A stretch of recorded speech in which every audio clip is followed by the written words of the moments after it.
Bill Gates is officially backing climate scientists who are lobbying for large-scale geoengineering projects to combat global warming, whether you believe that CO2 has anything to do with global warming or not. My name is Scott Stevens. I was a television weatherman for 20 years. These chemtrails are absolutely required to impact whatever weather event they were designing. And the trails were an absolute necessary ingredient for them to achieve their weather modification goals. So we're finding the aerosols, the metal particulates, the weather engineering, whether it's scalar, ionic, or orgone, or the chi of the atmosphere. All of those can be used and leveraged to create weather events that are several standard deviations or outside what would be typically normal. Before jumping on the chemtrail bandwagon I needed a motive. Without a motive, you can't say what they're doing and why they're doing it. You have to have a motive. So the agenda was drought. The agenda was to kill the storm, at least in that one particular spot. You can kill a storm in place. That's easy to do with HAARP. You just change the polarization, you change the ionization of the atmosphere, and the storm will fall apart. And so it's very easy to add those particulates of aluminum, barium, and whatever else they want to put in there. And as you add heat to that, those particulates then radiate the heat into the atmosphere and it warms. Let's just say the storms can develop more violently, more quickly, in places that are not necessarily as where you would expect them to be. And we've got technologies available to us now that can do, continent-sized projects. Is all of the persistent trails behind it. So that tells me, Michael, that they are engineering this storm to a great degree. Now all of this stuff is chemtrail debris or chemtrail clouds that had been laid down over Utah and over southern Colorado earlier in the day. And if you control the weather, you're going to control the planet. It's that simple. The work we're doing will provide cover for others to come out. And I'm most interested in whistleblowers.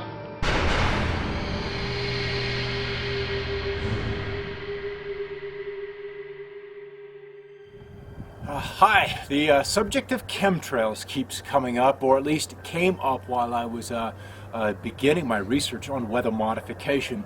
I wasn't even a believer that they actually existed, that there was a trail separate from the regular condensation trail, and those trails being the chemtrails. And then we would have days like this. We end up with a milky white sky with persistent trails.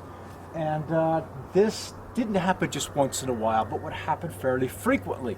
These days would occur most often before a storm would come in from the west. And in classical meteorology, that's okay because that's where the moisture arrives first, at the higher levels, at those beginning levels of cirrus. And so you'd expect if you've got jet trail up there seeding the sky, you're going to get contrails of some duration. What set these days apart was that the balloons, the radiosondes that go up would come back reporting humidities 20%, 25%, 30%, way too low to account for the persistentness, the long duration of these contrails. So that led some people to believe that there was something else up there when we're talking about chemtrails. The man who whose work I first came across, his name was Clifford Carnicom, and he was down in Santa Fe, New Mexico. Again, the desert Southwest, you've got dry skies for, 9 months of the year.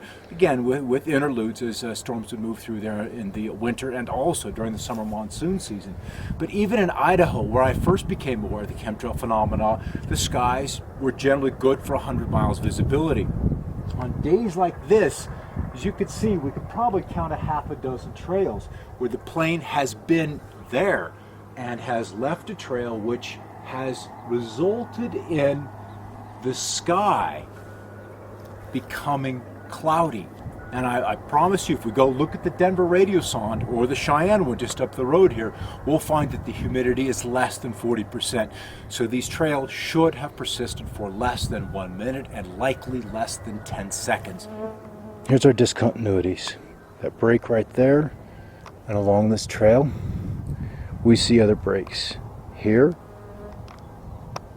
where the trail rolls over, got a wavelength, and then another break there. So this spot From there to there denotes a wavelength.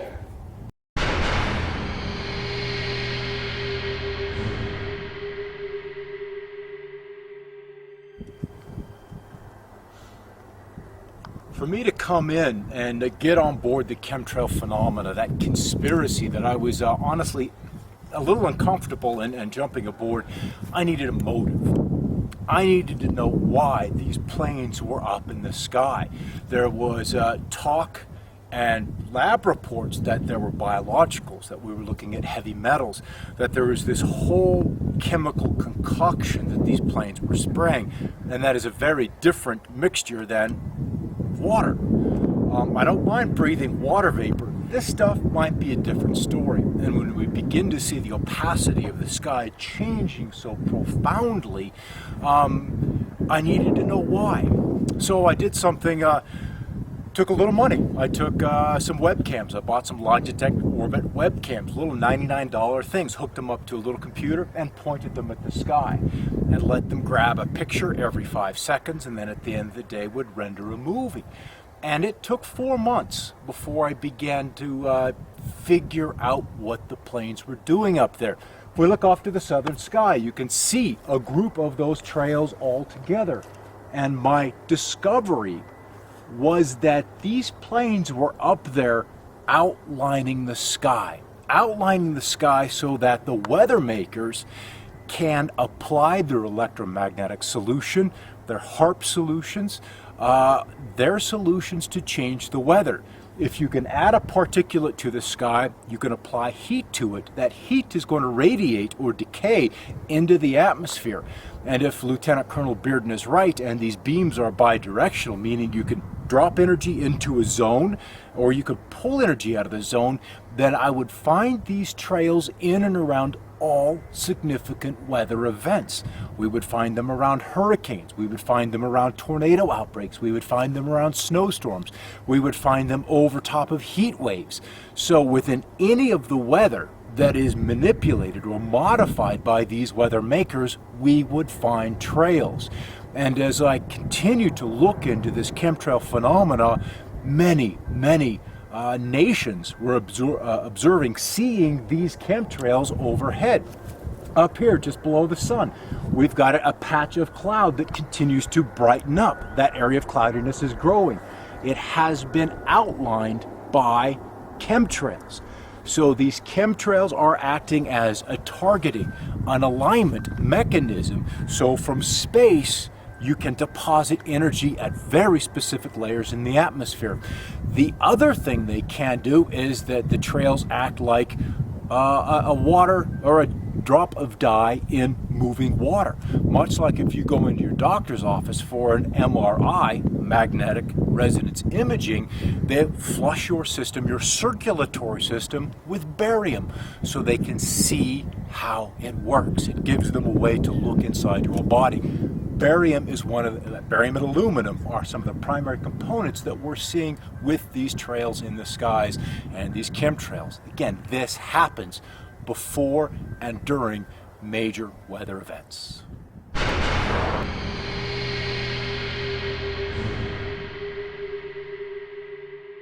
My chemtrail photography has kind of evolved over the years. I started with this $99 Logitech webcam.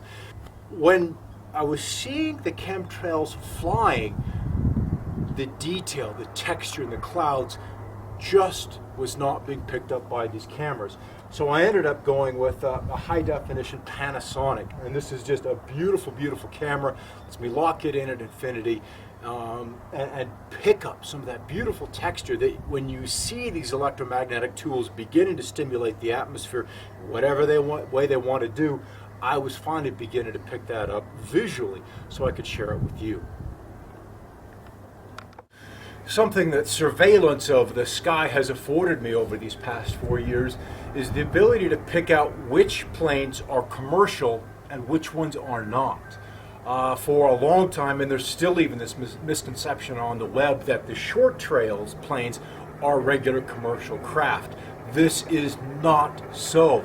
We see the long-lasting trails, the marking chemtrails, as I have called them, because they are simply out there marking the sky. They leave this thin wire, this thin metallic wire, and then it deforms. It changes shape as it moves through the atmosphere, is caught up in the atmosphere.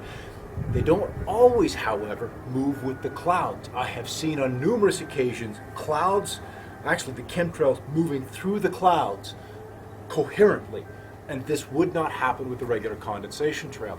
Another way of discerning which are chemtrails and contrails are the atmosphere, the meteorological targets that these planes fly through.